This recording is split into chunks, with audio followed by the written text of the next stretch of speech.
I wanted to thank you all for coming to help us develop this workshop for the Saging International Conference. We sent out this list of values to consider, and it's just a starter list. We're going to ask you to select between, just a couple, 2 or 3 of them that are the most important to you right now, before we even start our exercise.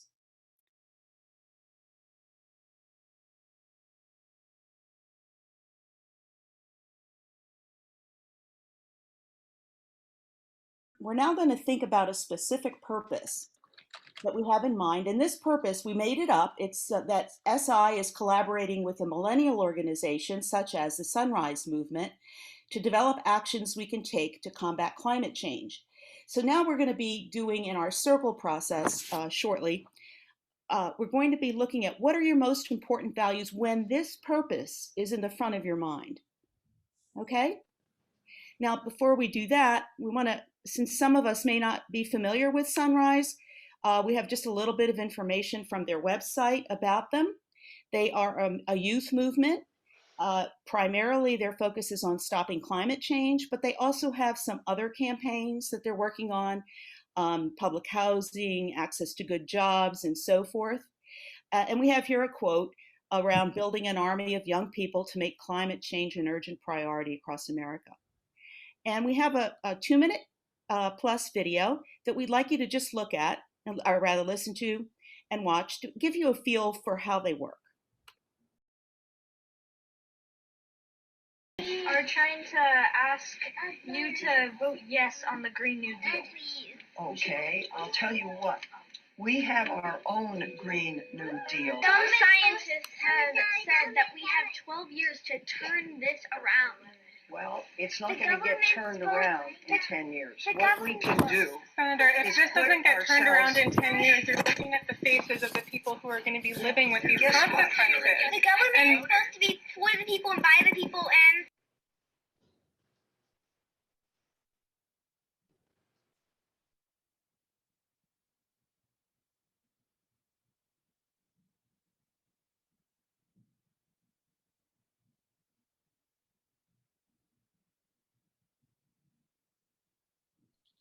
Angie, can you unmute? morality, and I know what I'm doing. So, maybe people should listen a little bit. I hear what you're saying, but we're the people who voted you. You're supposed to listen to us. That's your job. I'm 16. I can't You didn't vote for me. Well, I'm 24. it doesn't matter. We're the ones who's going to be impacted. Something. It doesn't matter. We're going to be the ones who are impacted. I understand that. I have 7 grandchildren. I understand it very well. Senator, the cost of not taking this action is far higher than the cost of what the Green New Deal will be. And there is enormous popularity for this bill around the whole country. And we're asking you to be brave and do this for us and for your grandchildren. I'm trying to do the best I can, which was to write a responsible resolution. Any plan that doesn't take bold, transformative action is not going to be what we need. Well, you know better than I do. So I think one day you should run for the Senate. Great. And then you do it your way. But by that time, in the meantime, there's going to be a big problem. I just won a big election.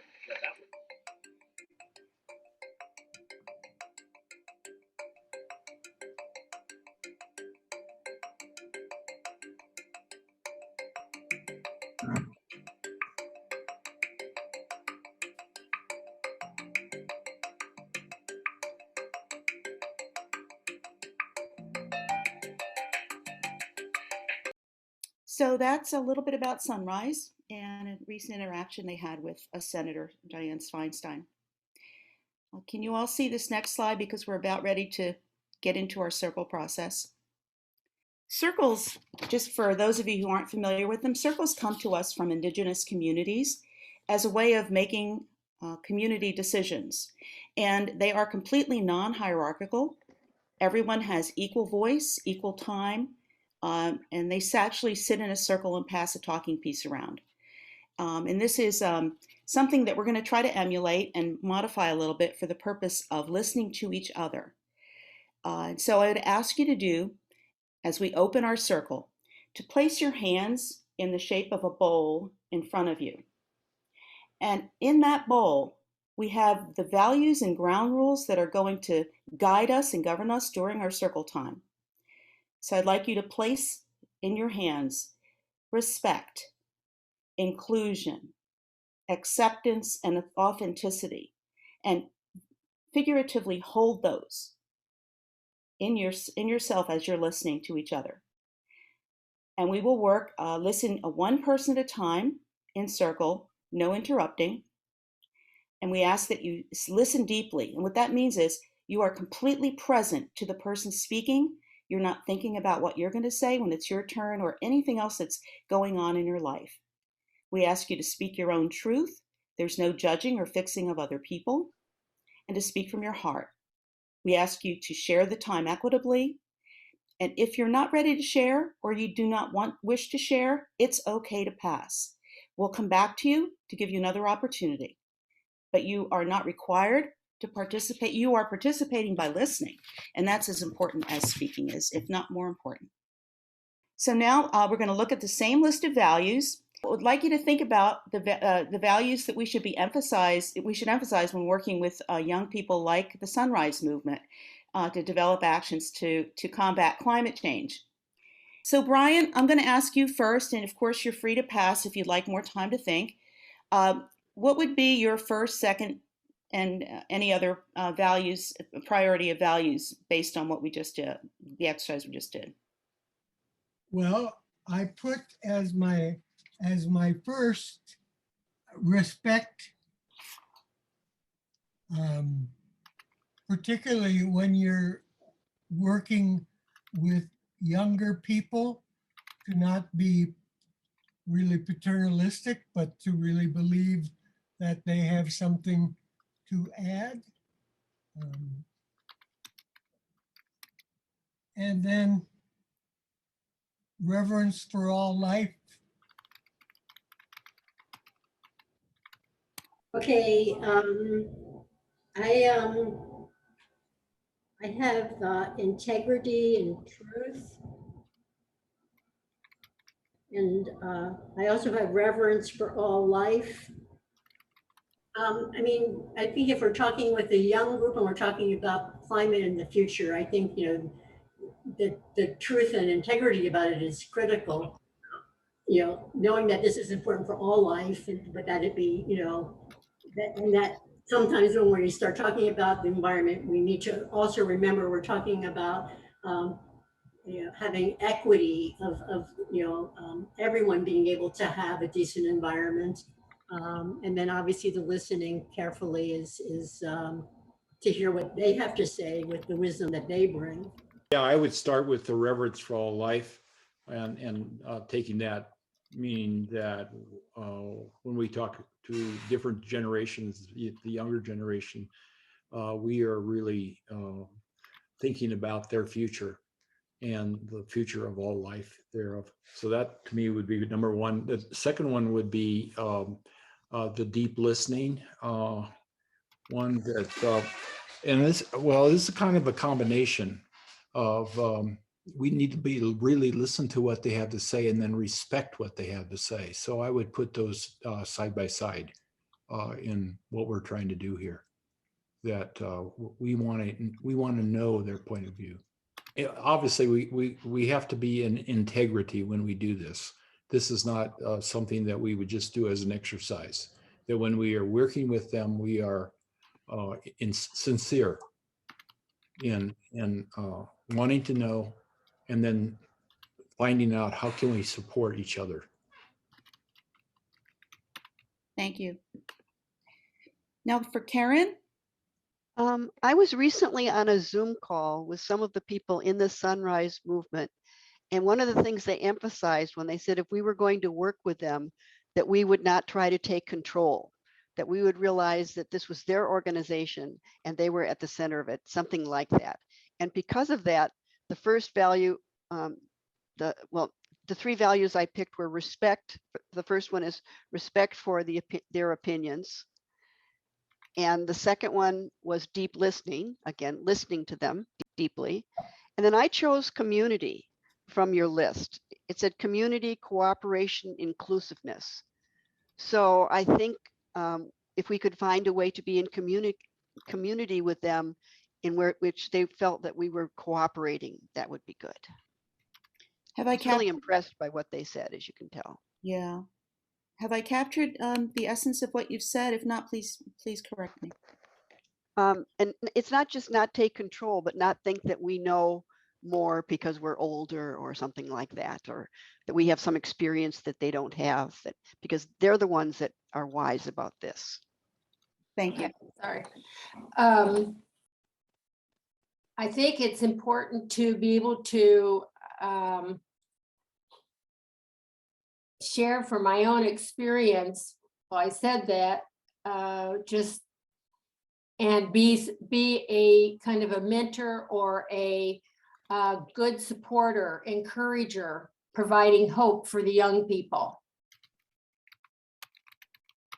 From my life experience, I kind of know what works and what doesn't work when it comes to relationships. And so trying to model, I'll say modeling how to be in relationship with a diversity of people, all ages and all kinds of people, which mostly has to do with respect and that deep listening.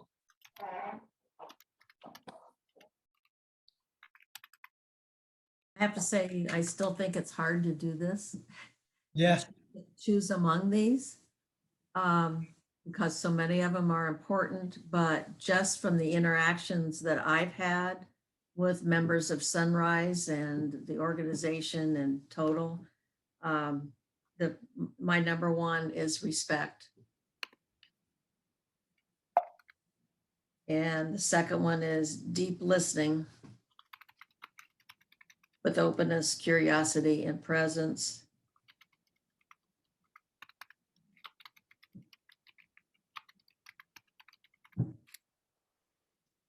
And the third is the reverence for all life and right relationships. This is a big movement. They own it. They will cooperate with us, but we certainly have to, the whole respect and deep listening to them is so critical in what we can do with them.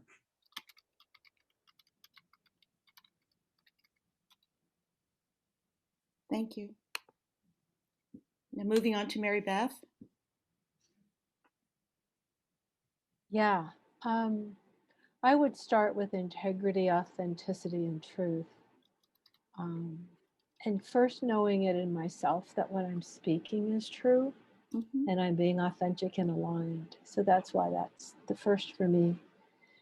The second one would be the deep listening with openness, curiosity, and presence. Yeah. And the third one, it's really interesting. I was reflecting on what several of you said. We're talking about wisdom and their wisdom and our wisdom. And I think that connects back into authenticity and deep listening with the mutuality of wisdom.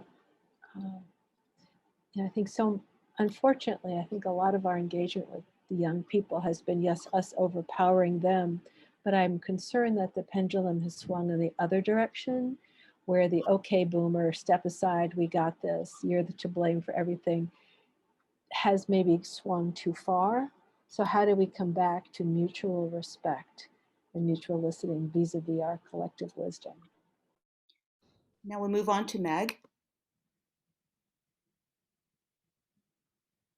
So I still stick with my primary, given this group, as reverence for all life and right relationships with all life. And I think it actually one reason, of course, is their focus on the climate, but also I think it's such a broad thing that it could almost encompass everything else.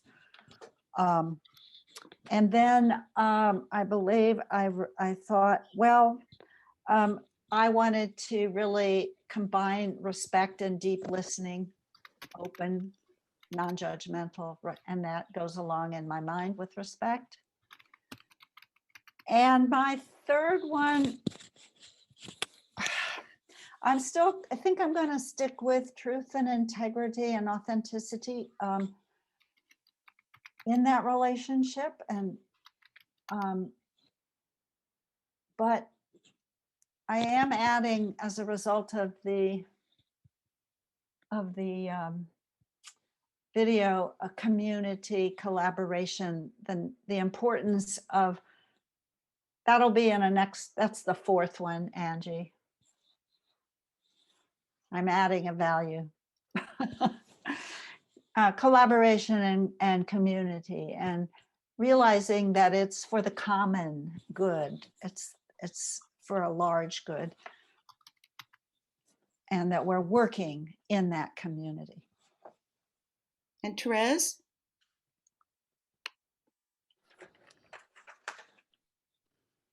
I would start with reverence for all life because of the climate priority.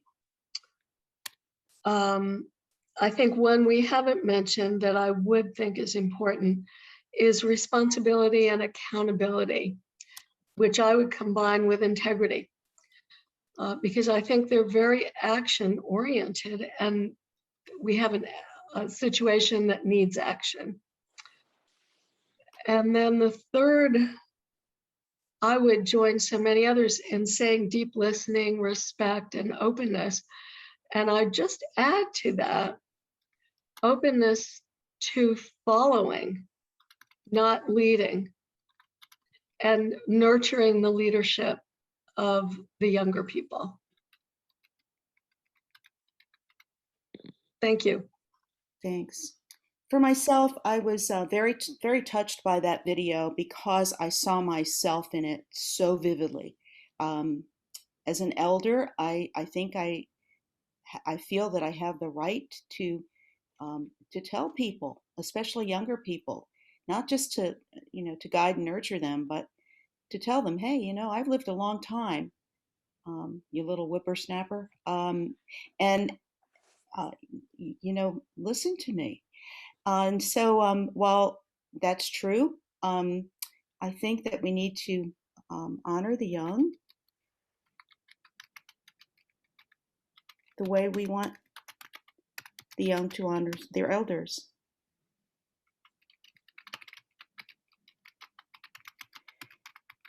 My second one, which is having a sense of urgency. All of the values that are most important to me most of the time are more step back, and they're more passive values. Respect, be truthful. It's a way of being as opposed to an action orientation. And working with the young people, they are all about action, about getting results, about recognizing the sense of urgency, and that's not been among my values. And that's something I feel would be necessary to work with them.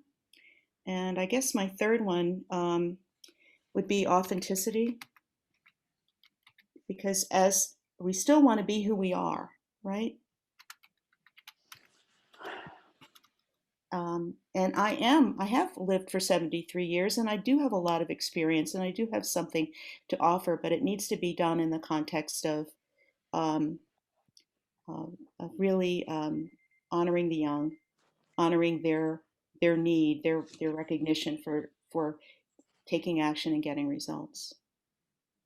What did you notice about this experience, either about yourself or about the process? So I think what I noticed in the circle is when we first started, people were, kind of just speaking from the values list mostly. But then as we moved along and as everyone started to explain a little bit more deeply why, the reasons why this was important, and connecting it to Sunrise, connecting it to working with the young, that we started to branch out into new territory that was not on the original list.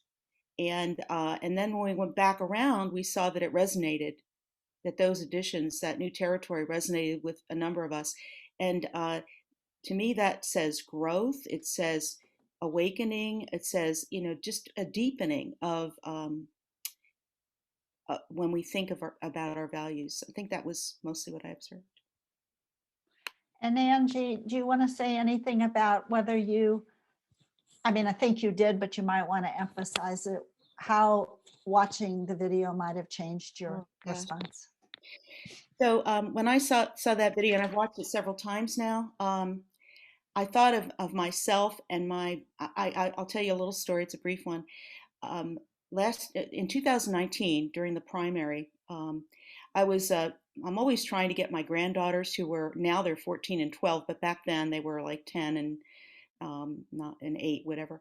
No, that's not right. 12 and 10. Try to get them involved politically and try to get them engaged. I worked on Hillary Clinton's campaign. I was trying to get them involved in that, and so on. And so in the primary of 2019, I went to their house and I was asking them, who they were supporting in the primary. And this was before Joe Biden was assured, going to go in to win. And there were a lot of people that were still actively running. It was in the January, I think. And one of my granddaughters said, she said, "I'm for Bernie." And I laughed at her. And I just laughed and I said, "Oh my gosh, first of all, he can't win. His positions are way too left for where the country is. We really need, if we have Bernie and I just gave a litany of why that was just not going to work, not going to fly. I didn't use the word, it was a dumb position to have, but it was inferred. And I just noticed what she did. She just got very quiet and sort of disappeared into the woodwork and didn't say a word. And afterwards, that it really haunted me. And when I saw this video, I said, I am Dianne Feinstein. And I've never even apologized to my granddaughter about that. And she's away at camp, but the first thing I'm going to do when she gets back from summer is talk to her about this. Thank you. I really appreciated doing this in a circle with a group of other people, because I heard things that are important beyond what I thought about that are equally important, and it really helped me. And you've all heard the statement, and I know that it's so true that it takes a village. So I appreciated the inspiration and the ideas and the thoughts that you provided in this sharing. That helped me a lot. And the other thing that I would share is that thinking that we were working with Sunrise definitely colored my response. I think depending on who we're talking about working with or supporting, it's very important to know something about them, because how I would work with young adults or young people would be totally different in many respects than with another group of elders, for instance. Not about the deep listening and embracing diversity and all of that, but more what it means to be older and having lived a different life experience versus a young person, and that I would hear from them differently and with a different kind of appreciation of who they are. So getting to know the other organization was very helpful for me in thinking through the process. I would like to model or show the value that you're never too old to change. And in the beginning, when I talked about speaking from my heart rather than my head, it's everything that drives me is believing that we are all interrelated, interconnected, and interdependent, which has a big influence on how I view the climate crisis. So I don't know how you put that in as a value, but that motivates everything I do. It's knowing that all of life is interrelated, interconnected, and interdependent. Well, what I noticed as we went along, there was a lot of agreement that we pretty much had. I mean, if you looked, I was looking down the columns, and there was just, we all agreed about 2 or 3 or 4 of these values. We all, immediately jumped on them and said, yeah, that one. We had our own words to go with them, but in essence, we were all one in this exercise. And that was kind of amazing to me. Just a little bit more on the urgency when that came up. It's interesting because I wouldn't have thought about urgency as a value, which is why it hadn't occurred to me. But as soon as it was raised, it was like the most important one in my mind. We don't have a whole lot of time to deal with climate and to save the world, help the young people save the world for themselves. So this was interesting to me how that wasn't something I was thinking, but is the most important thing once it was raised by Angie in my mind. I think you're absolutely correct, Angie. We started to inform each other in the conversation. And again, when I think it was Libby or Therese, I can't remember, mentioned nurturing, encouraging leadership. That felt like the place where the wisdom would lock into. And so I really appreciate how there's an intersection and a weaving together of so many of these values.